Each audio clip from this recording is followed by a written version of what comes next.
Batuk berdahak memang sangat mengganggu aktivitas.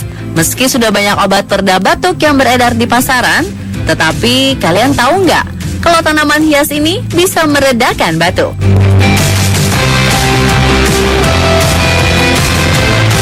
Tanaman ivy yang biasanya Anda lihat digantung di teras rumah ternyata memiliki banyak manfaat kesehatan.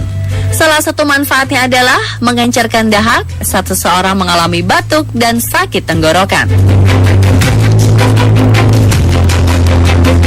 Kandungan bronkodilator dalam tanaman ini berfungsi sebagai ekspektoran sehingga dapat mengobati batuk berdahak dan bronkitis. Kandungan flavonoida dalam daun ivy juga berfungsi meredakan alergi dan memperlancar peredaran darah.